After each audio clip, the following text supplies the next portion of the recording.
Bismillah, alhamdulillah, salatu wassalamu ala rasulihi Muhammad wa ala alihi wa ashabihi ajma'in, amma ba'd.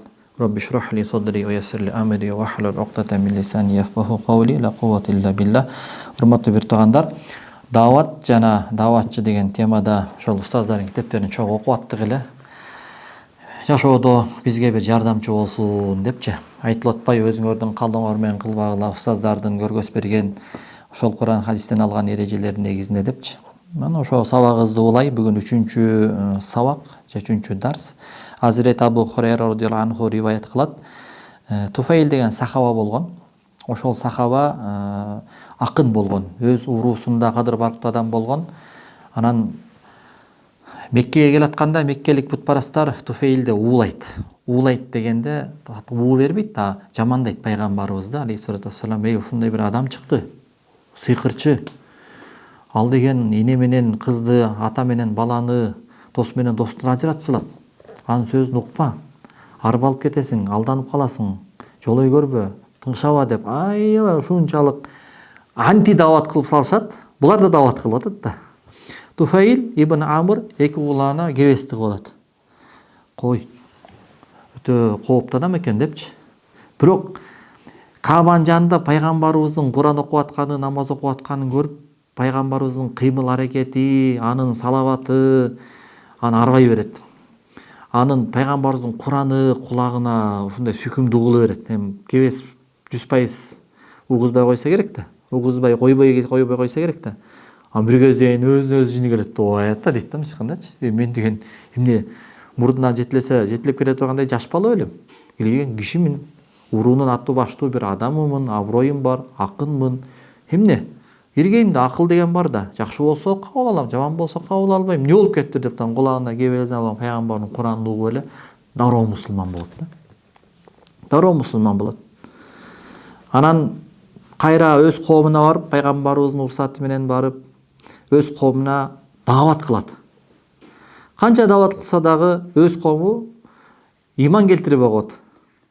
Анан бир топ убакыт өткөндөн кийин пайгамбарыбызга келип даттанып аткандагы кербези да: "Я Расулалла, инна даусан асат ва абат." "Я Расулалла, о Аллахтын элчиси, менин урум Даус менин айтканыма баш ийбеди, баш тартты. Фадуллаха алейха, каршы дуа кылыңызчы" деп. Ушунчалык мындай ыйманда бир туугандык жок. Душмандыкта дагы неме да, ушундай да, мындай өзүнүн уруусу болсо дагы бирок ыйман келтирбей койду. Ал ушул урумкем дебеди, баягы ушунчалык каргап салыңызчы деп айтып алды да. Айтып алып, бирок өзү коркуп кетти. Анан ичинде туятем эмне дебейдим, Кудай сакта, халакат Даус, аз пайгамбар каргай турган болсо Даус уруусу өлбөдүбү, ойрон болбоду дейт да. Десе пайгамбар алейхиссалату вассалам: "Аллахумма хди Даусан ва ати бихим." О Алла, Даус уруусуна хидаят бер. Аларды мага мусулман кылып алып кел деп Аллахка дуа кылган экен. Муну Бухари риваят кылыптыр. Муслим риваят кылыптыр, сахих хадис экен. Ибн Баттал рахматуллахи алейхи айтат: "Демек, динсиздерге, бутпарастарга дуа кылыш ар дайым эле бирдей боло бербейт.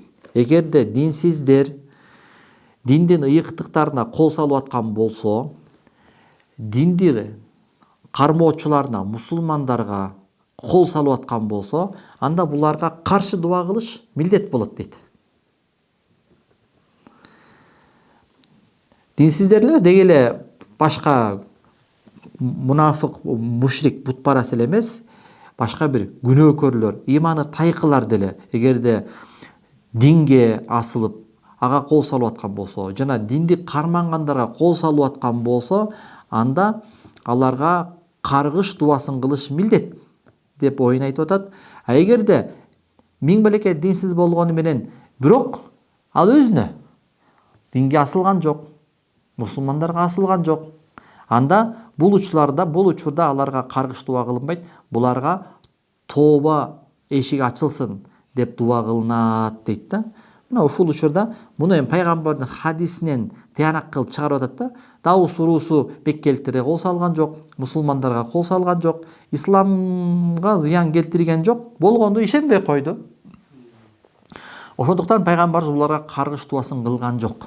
Аллахумма хди даусан, о Алла, Даус урусуна хидаят бер. Уати бихим, аларды мусулман кылып мага алып кел деди. Бирок чындап эле кийин мусулман болуп пайгамбардын алдына келген. Аллах таала пайгамбарыбыздын дубасын кабыл кылган алейхиссалату вассалам.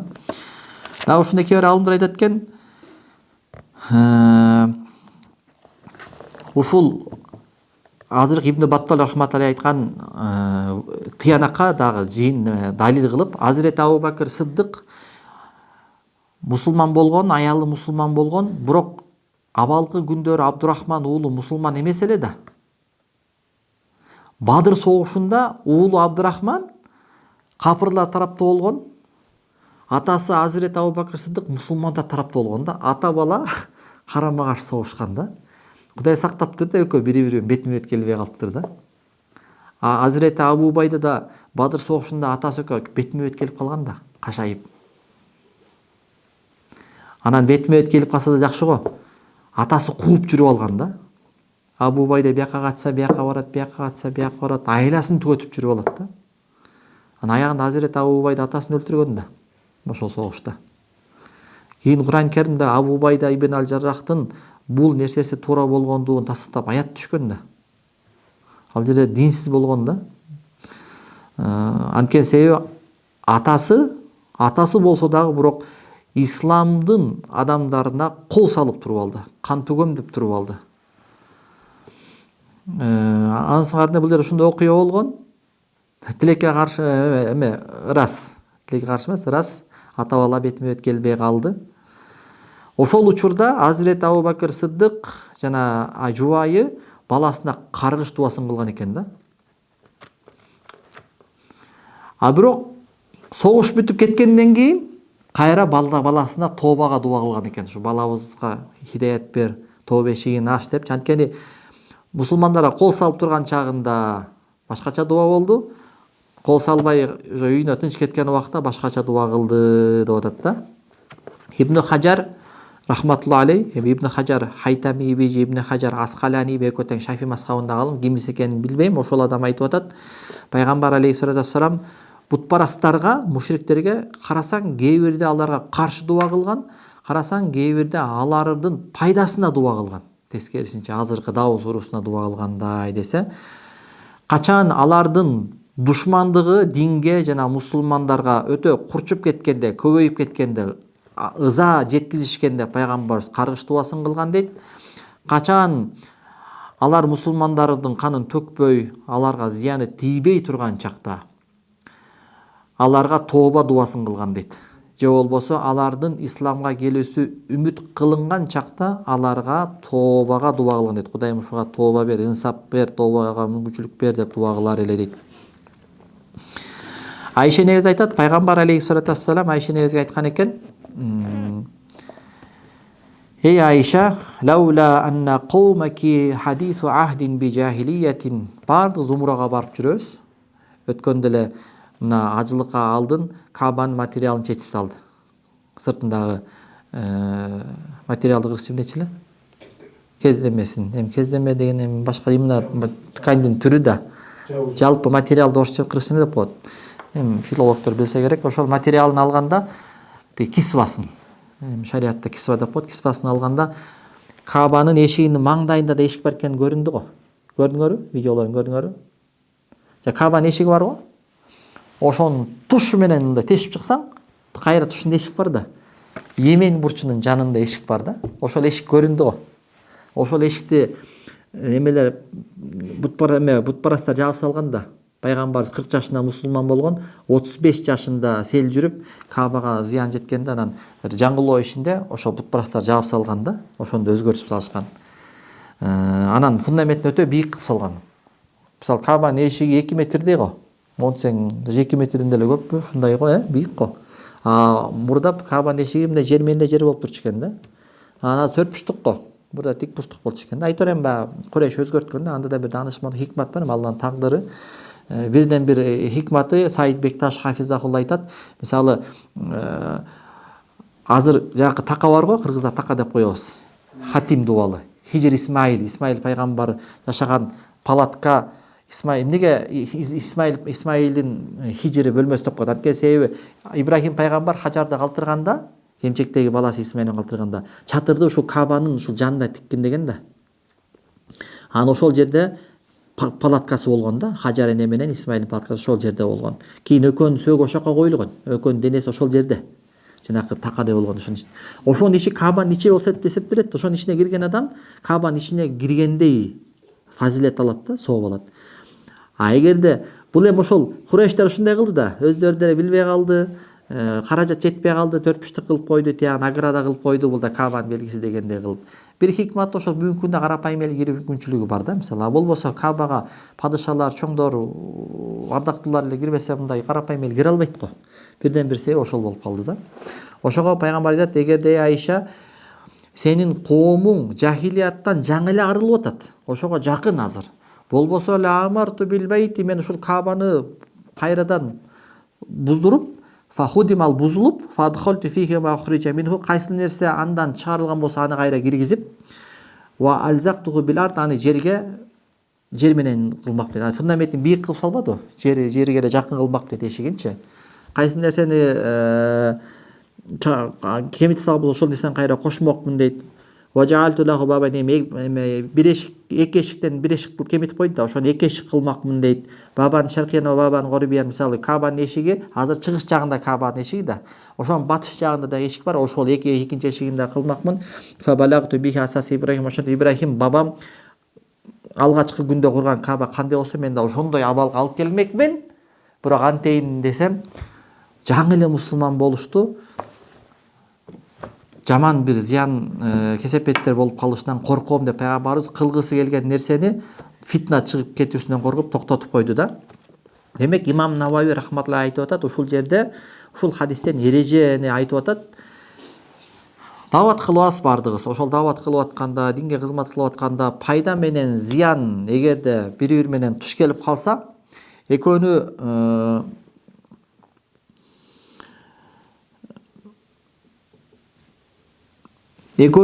муну кылайын десең мунда кыя албай атасың, бул да керек болуп атат. Кылбай коеюн десең башка бир зыян чыккан атат да. Пайда зыян экөө бирге болуп калса, анда эмне кылыш керек десе, маанилүүрөөгүнөн башташ керек дейт. Пайдасы көбүрөкпү же зыяны көбүрөкпү? Тааллуфу кулубир руайя, мындан ошол маанилүүрөөк дегени адамдардын жүрөгүндөгү ынтымакты сакташ, бул маанилүүрөөк дейт. Алар менен болгон мамилени сакташ, бул маанилүүрөөк дейт. Аларды качырбаш маанилүүрөөк дейт. Демек бир шариатта уруксат болгон, мубах болгон же мустахаб болгон нерсени же сүннөт болгон нерсени кылам деп принципке туруп тырышып атып, андан дагы маанилүү болгон ынтымак, бул парз да. Ынтымакты ыдыратып алба, душмандыкты пайда кылып алба. Ушул жерге келгенде кичине бир аз мусулмандын, даватчынын кыраакылыгы керек экен да. Кээ бир учурда бир мустахабты талашып экөө урушуп кетиши мүмкүн. Мустахабты талашып экөөң душман болуп алдыңбы? Кандай болуп калат дегендейчи. Ибн Баттар айтат экен, ошондой эле бир коом ошону жаман көрө турган болсо, бул туура эмес кылып атат дегенге коом тез ошого арбарылып, тез ошол ызы-чуу резонанс чыгарып ийе тургандай болгон болсо, андан таштап коюш керек дейт да. Анткени себеби пайгамбарыбыздын доорунда бутпарас болсо дагы ошондой эле Кабага өтө маани беришкен да. Алар өздөрүн биз бутпараспыз деген эмес, биз Ибрахим бабабыздын динин карманабыз деп айтышат эле да. Ошондуктан Кабаны таваф кылат эле. Кур'ан Каримде келет го, алар Кабаны таваф кылганда не таспих жок, не тахлил жок, субханалла жок, алхамдулилля жок, ла илаха иллаллах жок, Аллаху акбар жок, ла хаула ва ла куввата илля биллах жок, салават жок, Кур'ан жок, зикир жок, Алланы мактоо жок, алхамдулилля эчтеке жок. Эмне кылат эле десе, ышкырат эле, анан кол чабышат эле дейт. Ушунча экен да. Кур'анда келет мисалчы. Жөн эле бир сөлөкөтү калган, заты жок да, маңызы чучугу жок, бирок сүрөтү калып калган да. Ошондуктан Кабага болгон урмат сыйы өтө күчтүү эле.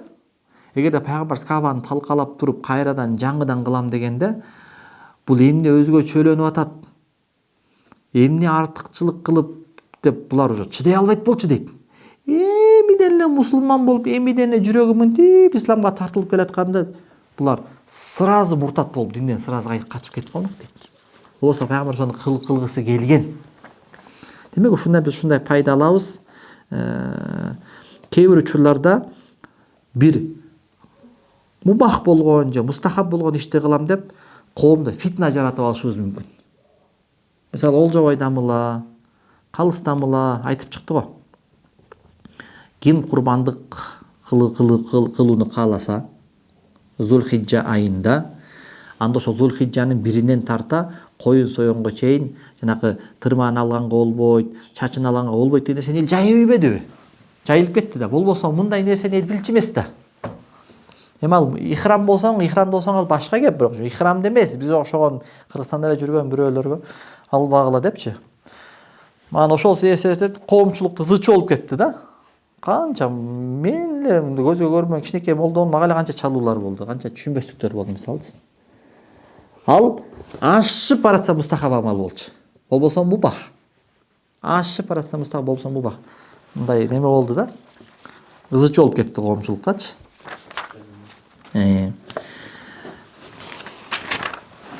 Вот айтты эки чоң устаз. Бул мубах. Мутаахир уламаларда мындай нерсе жок болчу. Кийин эле мубаккир эски алымдарда, мурдакыларда. Кийинки мутаахирлердин арасынан эле жанакы ошол хадиске таржих бергендердин арасынан чыгып кетти да бул нерсе. Мейлі бул темабыздан чыгары. Андан кийин дават кылганда мындай адамдар айтышы мүмкүн, сен айтасың ушу даватты мага, сен көчөлө ичип жүрбөдүң белең. Экөөбүз касташпыз деги ошого чоңоюп, сен кимсиң? Мага дават этип тургандай болуп калдыңбы дегендей болот. Анан кокуй мен айтат, мен прошлыйны билишет да булар. Кокуй мен сүйлөп эле коюн, дават кылбай эле коюн деген нерсе бар. Андан тышкары буякта виждан бар. Өзүңдүн каталарыңды билесиң. Анан уяласың, сүйлөп эле коюнчу, менден кайсы дават. Ошол нерсе тууралуу аябай жакшы айтыптыр да. Баарын салыштырып айтып атам, окуп атам да, бул баары деле бир эле темада айтып атат. Ошондуктан уламалар секире бербейм. Мен азыр жанакы саудиялык доктордун сөздөрүн окуп атам, бирок бүт үчөө бири-бирин кубаттап кетип атат да, дават жөнүндө болуп атат да. Мисалы,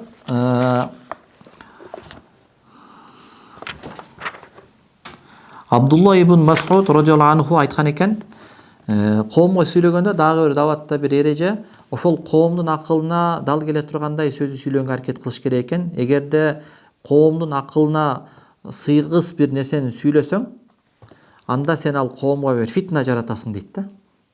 Мисалы бир тайкең бар, же абаң бар, же досуң бар. Ла иляха иллаллах Мухаммад Расулуллах дейт мусулман, бирок ошо ла иляха иллаллах Мухаммад Расулуллахтын маанисин айтсаң дагы, айтып берсең, түгөл нормально айтып бере албайт да.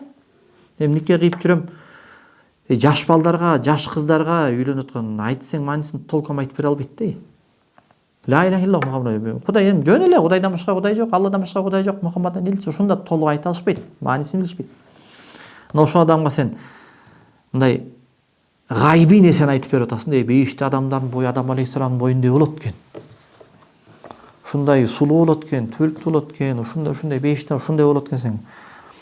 Аллага даяр эмес да. Жомокто айтпачы деп салышы мүмкүн да, Кудай сактасын. Ошондуктан баягы биз дават кылып атканда ошонун деңгээлин карап, бул кандай деңгээл, ошого карап Аллага ишенеби, ошого карап деңгээлин билип сүйлөшүбүз керек экен. Болбосо эгерде деңгээлин билбей акылына сыйгыс сөздү сүйлөп алсак, кайра фитна жаратып алышыбыз мүмкүн болот экен. Кээ бир учурларда такыр эле динсиз болуш, коммунист болушу мүмкүн, атеист болушу мүмкүн. Ал адамдарга балким Алланын бар экендигин айтыш керек болот мисалы. Ошону биле жүрүшүбүз керек экен. Демек, динди жеткирүүдө ошол дават кылынуучу адам менен этап менен иш алып баруу бул ошол даанышмандуулук экен. Абдулла ибн Аббас радиаллаху анху айтат, баягы Куранда аят бар да, куну роббаниина бима кунтум туаллимунал китаба бима кунтум тадрусун. Бул эми Аллаху алам ошол ахлул китап пайгамбарыбызга чейинки ошол Инжил берилген да. Ошол Инжилди билген аалымдарга карата айтылып атса керек, Аллаху алам. Эми кандай болгондо дагы мааниси баарыбызга тиешелүү. Ошол аалымдар айтып атат.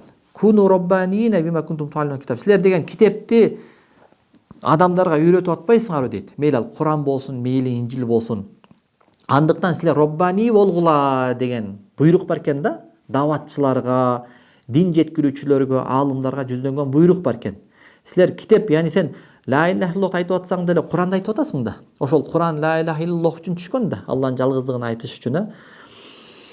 Демек, силер Куранды үйрөтүп атасыңарбы? Алланын динин адамзатка үйрөтүп атасыңарбы? Анда роббани болгула деген буйрук бар экен. Ошо роббани болгула дегенди кантип түшүнүш керек десе, Абдулла ибн Аббас юроббин наса би сигорил илм кобла кибарихи, этап менен маалымат бергенде, этап менен илим бере тургандай болуп тарбиячы болгула дептир да. Тарбиячы биринчи класска, экинчи класска, мисалы тарбия, мисалы 11 класска чейин китеп ошол ар бир класс кийинки классты илип кете ала тургандай кылып деңгэл менен сабак бергендей, адамдарды дагы илим менен тарбиялаганда чоң илимден алдын кичинекей илимди бергиле дептир да. Этап менен фундаментин биринчи айтып, анан стенасын айтып, анан потологун, анан крышасын, анан сразу эле крышадан баштап алсаң, ал үй урап калат да дейт да. Бул кандай десе, Мухаммад Сайт Рамазан Бути айтат, эң биринчи мисалы, эгерде ал капыр болгон болсо, Алланын бар экендигин далилдеп бер дейт. Болгондо да Куран хадис менен эмес, ал Куран хадиске ишенбейт дейт эле. Логика менен эле, физиканын закону менен, мисалы, социалдык неме менен бир мамлекетте эки падыша болсо эмне болот? Ошо мисалы анан Алланын бар экенин ишенгенден Алланын бир экендигин, андан кийин Алланын Куранын далилдеп берип ушул этап менен кетип айтат да. Мисалы Абдул Малик Умар ибн Абдул Азиз деген алым болгон го. Алым да болгон, анан бул Амият империясындагы эң адилеттүү падыша болгон да. Адилеттүүлүгү менен ташты жарган адилеттүү зат болгон Азирети Умар ибн ал-Хаттабтын тукумунан чыккан да. Ким эле тааныбайт, Умар ибн Абдул Азиз. Анын баласы Абдул Малик деген да атасындай такыба, захид адам болгон экен. Анан бир күнү атасына айтат экен да: "Малека ла тунфидул умур". Ата, эмнеге сиз иштерди сразу эле сиз падышасыз. Сизде күч өктөм түрдө эле момдай деп тарс баарын айта салбайсызбы дейт экен да. Фаваллахи ла убали лау аннал кудура галат би ва бика фил хак. Аллахка касам ата. Казан кайнап, мени менен казан кайнайбы, сиз менен казан кайнайбы? Яни ошол казандын кайнаш үчүн мен ошого малынып кетейин. Яни бул деген сөз мага канчалык бале келсин. Ошол чындыкты айта калам деп, акыйкатты айтам деп мага канча бале келсин. Ошол чындыкты айтам деп сизге канча бале келсин. Мен ага вообще маани бербейм дейт. Аллахка касам дейт. Мен акыйкатын ушунчалык өзүмдү дагы, атагүл сизди дагы курбандык кылганга даярмын атаке. Айта турган акыйкатты балтай эле айтпайсызбы дейт экен да. Десе Азирети Умар ибн Абдул Азиз баласына айтат экен да, карсаңыз. Баласы жашта, тажрыйба аз да. Али илму ла ятимму илля бит тажрыба, илим тажрыйба менен толукталат дейт го. Ла таажал я бунайя, эй балакайым, балам, шашылба дейт экен да. Фа инна Аллаха заммал хомра фил Курани марратайн, анткени Аллах Куранда аракты эки жолу жамандаган. Ва харрамаха фи салиса, анан үчүнчүсүндө аракты арам кылган. Ва инна хофан ахмилал хакка ала наси жумлатан, мен адамдарды акыйкатты жумлатан оптом бир балтайта берип салсам, фаядфауху жумлатан, апе мунун баары көп болуп кетет экен деп туруп оптом түртүп салуусунан коркомун дейт. Ва якуна ман за фитнатин, анан фитна чыгарган ким болуп калат? Мен болуп калам. Ошондон корком балам. Антип мындай оптом бербе, азаздан сиңирип бериш керек балам деген экен да. Караңыздар, өтө алтын сөз айткан экен да. Куранда деле ошондой го. Биринчи аракты жамандап, зыянын айтып, бирок тийген жок. Экинчи жолу аракты айтып, зыянын айтып, анан тийип, үчүнчү окуусунда элдер даяр болуп калганда тийди го. Болбосо Муслим Бухариде келет, Айша энеге айтат, эгерде дароо айтканда, апе бул диниңер оор экен, биз арактан баштата албайбыз деп, арак канына сиңген коом динден кайтып кетет эле дейт да. Ошондой эле дават кыла турган адам сөз менен иш алып барыш керек дейт. Сөздүн ээси менен эмес дейт. Мисалы, бизге деле бирөө дават кылып атса, биз ошол эле мезгилде даават кылабыз, башкалардын дагы дааватын, насыятын угабыз да. Ар бир нерседен пайда ала беришибиз керек экен. Сен ким элең мага даават айткыдай деген нерсе бул же текеберликтин жыты да. Жок, бир айтат го, мен жамандын жамандыгын көрүп даават алдым, анткени жаман турбайбы депчи. Жакшынын жакшысын көрүп даават алгандай эле, жамандын жаманын көрүп дагы, ушундай го, жаман көрүнөт турбайбы, окуй мен мындай болбойм ғой деп андан да мен даават алдым дегендей, дааватчы адам айтылып аткан сөзгө маани бериш керек. Ошо менен иш алып барыш керек. Сөздү сүйлөткөн адам менен эмес дейт да. Имам Шаукани айткан экен, Шаукани рахматуллахи. Фаиндал муштахида хуа аллази ла янзуру иля ман қол. Муштахид адам, яғни муштахид дегени бул жерде албетте жанакы деңгээлде муштахид айткан жок. Мындай акыл эсин иштете алган адам айтылып аткан сөзгө карайт дейт. Айтып аткан адамга карабайт дейт. Кандай сөз айтылып атат? Мисалы, Мухаммад Саид Нурси рахматуллах айтат. Падышанын бир ак үйүндөгү корошуп турган бирөөгө падыша айтса, тетиги айтып койчу барып, падыша айтып атат десе, ой атта сен корошуп кыргычсың да деп укпай коесуң падышанын сөзүн. Ал корошуп турган кеп кишиде эмес, ал падышанын сөзүн айтып атат. Ал сөзүнө маани бер, өзүнө маани бербе дейт да. Ошондой эле Шинкити рахматуллах айтат, нураджиху ман захара лана аннаху арраджиху бидалил мин гайри таасsun ли мадхан муайян.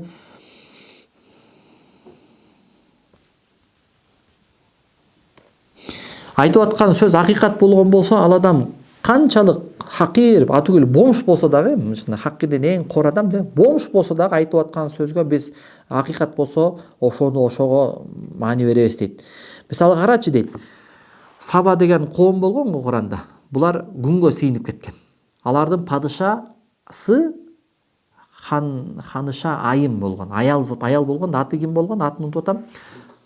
Ким эле? Билки. Ошол. Ошол адам коласындагы министрлер менен кеңешип атат. Мага Сулайман, Дауттун уулу Сулаймандан кат келди, пайгамбар деп билбейт да, покачы. Ушундай деп атат. Мага баш ийип, ардыгы бутпарастыгыңардан кайтып, мага мусулман болуп келгиле деп атат. Не дейсиңер дегенде, бизде деле жакшы деле күч бар, согушабыз давай дейт го. Десе айтат го, баягылчы, ал Сулайман деген килейген падыша, анын алдында биз падыша болбой калабыз, хотя өзүбүзчө падыша болмой, ал падышалардын падышасы. Куранда айтып атат. Qalat innal muluka idza dakhalu qaryatan, падышалар бир айылга киришсе, яғни согушкан, афсаду хан талкалайт мамлекетке кирсе.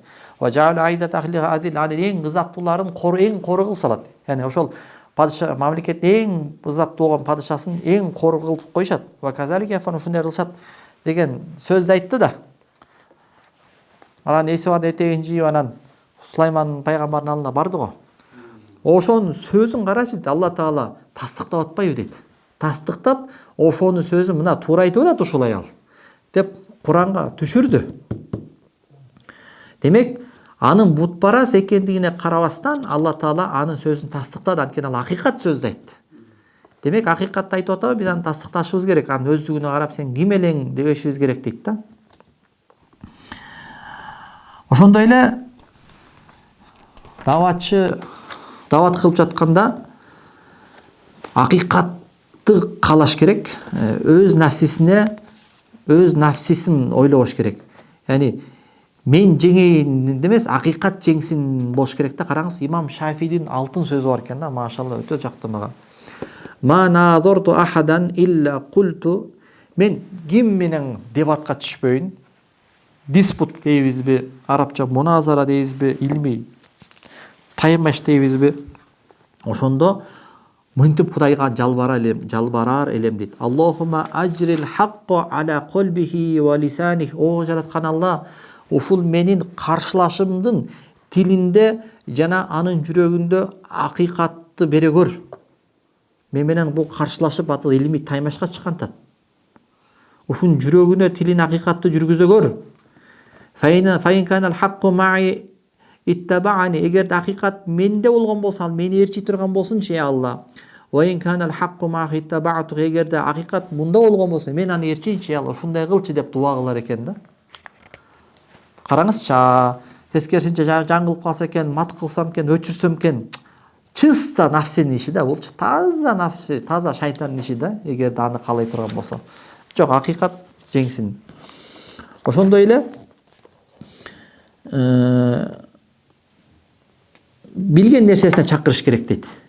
Билбеген нерсесин чакырбаш керек. Ооба. Эми баягы неме дейт го. Өткөндө да айттык го алымдар. Дааватчы чакырып аткан нерсесин билүүсү зарыл дейт. Намазга чакыруу, намаз окуш керек экенин билесиң, намазга чакырасың. Орозо кармаш керек экенин билесиң, орозо чакырасың. Бул эми түшүнүктүү элеш, мына деле мындай көйгөй болуп кеткен жок. Бирок мынау кийинки күндөр байкап жүрөм, бу возрасттагы эжелердин ортосунда ушундай көйгөй бар экен да.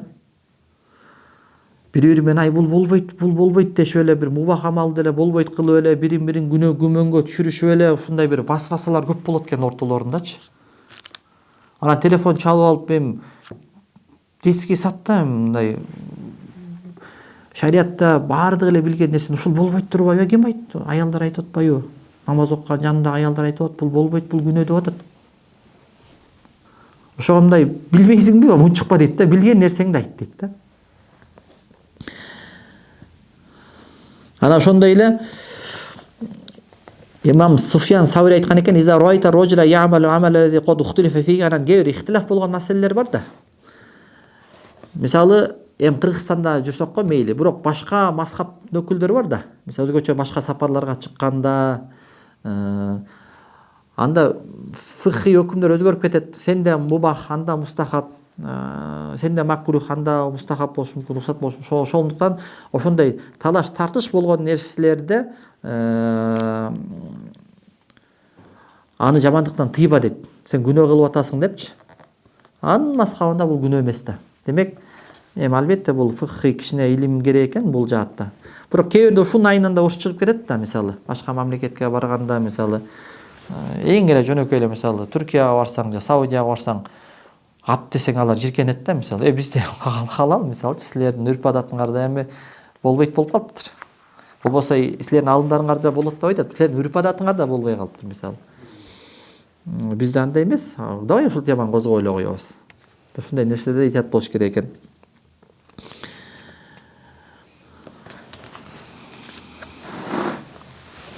Анан дааватчы күнөөкөр болсо, ошол нерсесин өзү кыла албай атса, ошол нерсеге чакырыш керекпи десе, чакырыш керек дейт. Далилдер барбы? Ал айтат. Мисалы, Хасан Басри рахматулла алей, табиин, улуу табиин, Муториф ибн Абдилла деген табиинге айтат экен да: "Эй асхабак, эй досторуңа, чөйрөңө дават кыл" десе айтат экен да, Муториф ибн Абдулла Хасан Басриге: "Инни ахофу ан акула ма ла аф'ал." Мен кылбаган нерсемди айтыштан корком дейт да. Мен аны өзүм кылбасам кантип айтам дегенде, "Ярхамукалла, Аллах сага райым кылсын." Ва юна яфалу ма якул. Кимибиз эле айткан нерсесине толук амал кылып атыппыз. Кимибиз эле ошондой кылып атыппыз. Алла райым кылгыр, антпе. Яваду шайтон аннаху код зафара бихада. Шайтан мына ушул нерсе менен ийгиликке жетүүнү каалайт. Фалам я'мур ахадун би ма'руф ва лам янхан мункар. Эч ким бирөөнү жакшылыкка чакырбай калса экен, эч ким бирөөнү жамандыктан тыйбай калса экен деп ушуну аябай каалайт, жана ушуну менен ийгиликке жетет дейт. Зафара бихаза дейт. Ушуну менен жеңиш ушуну менен болот экен да. Мен деле баягы арак ичкем, азыр буга эми арак ичпе десем, сен баягы арак ичпедиң белең деп айтат да. Койгун, чукпа эле койгун. Болду, шайтан утуп кетет экен да. Анткени сен жамандыктан кайтарбай койдуң. А башка жерде алымдар айтат: "Эй, ошого амал кылыш бул бир милдет" дейт.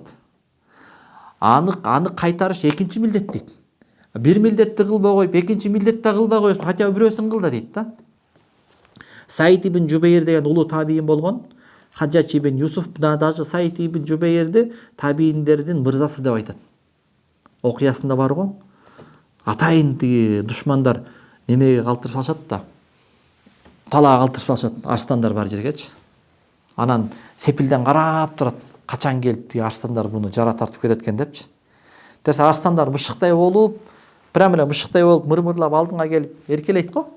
Ошентип арстандар Саид ибн Жубейрдин алдына келип, сүйкөнүшүп эркелейт экен да. Ошондой табиин болгон да. Муну Хаджадж ибн Юсуф өлтүргөн.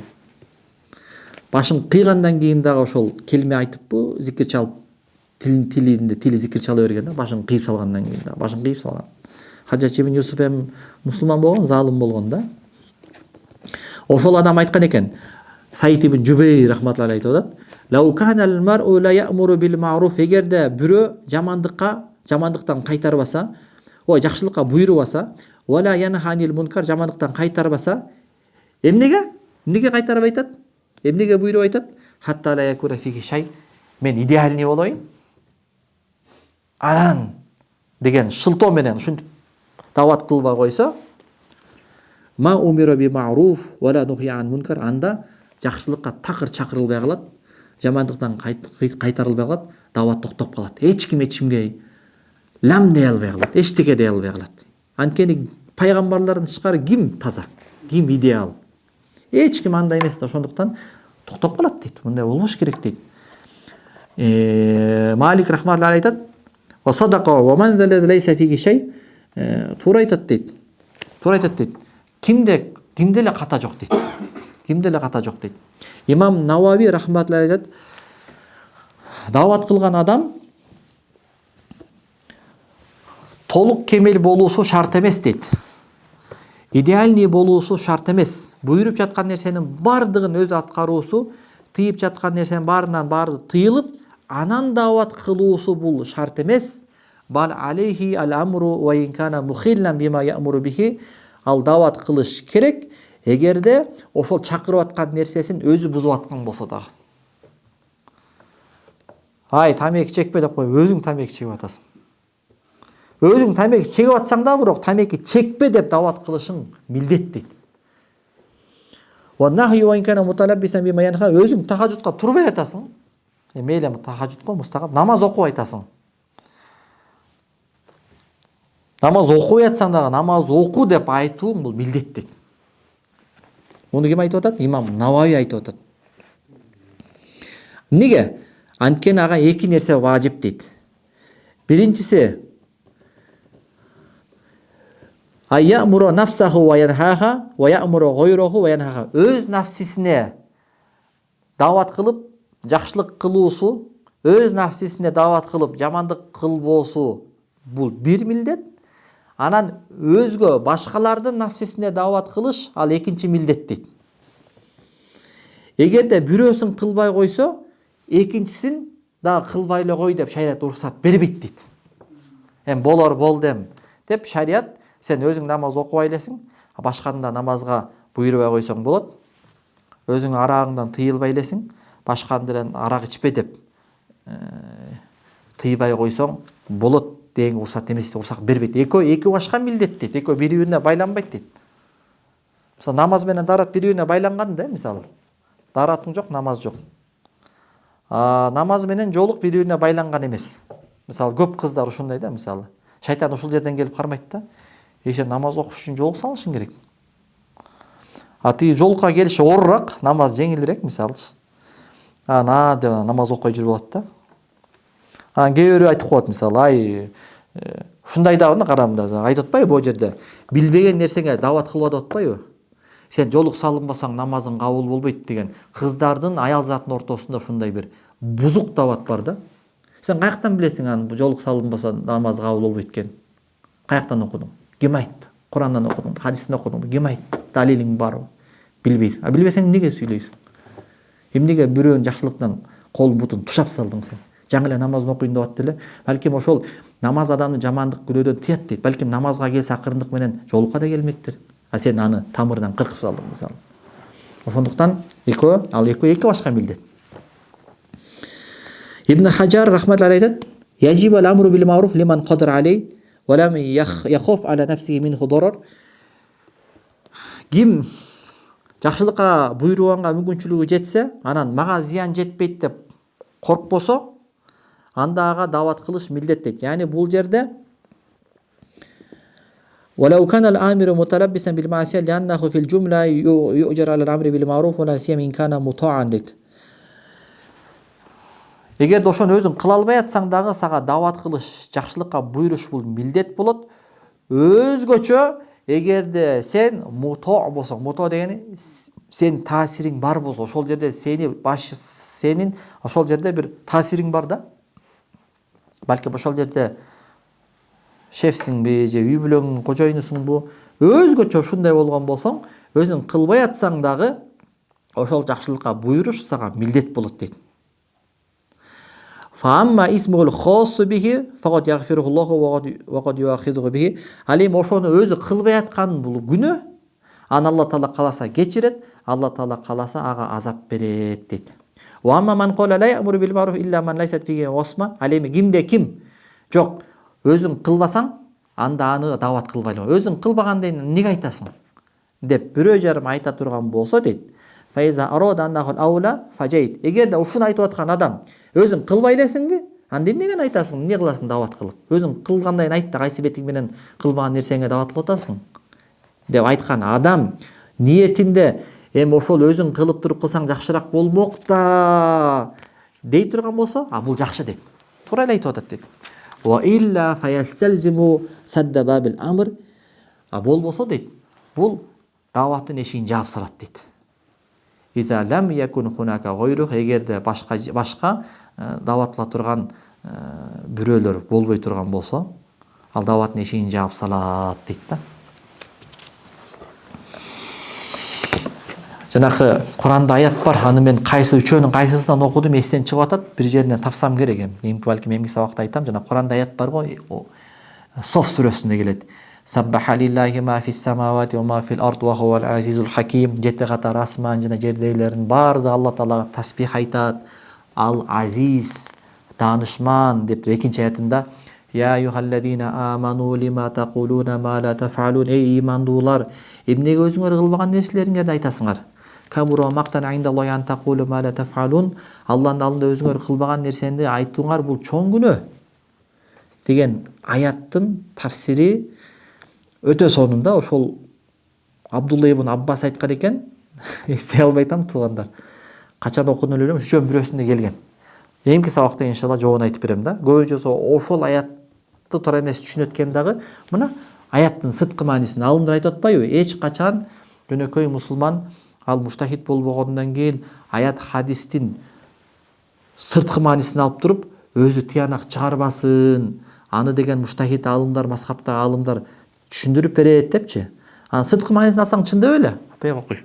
Мен кылбай элем муну, кой айтпайын деп айтпай коесуң да.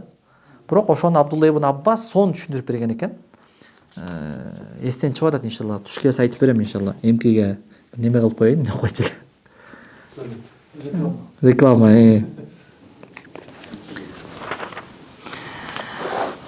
Анан дават кылынып жаткан адамдардын деңгээлин дагы билиш бул жакшы экен. Адамдар үч тайпа болот экен. Алымдар айтат.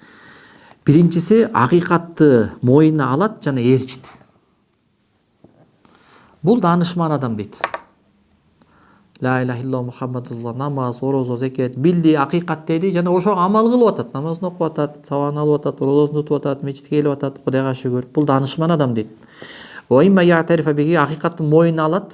Ооба намаз окуш керек, ооба мечитке барыш керек, ооба орозо кармаш, ооба жол салыныш керек, ооба кылыш керек. Бирок кылбайт.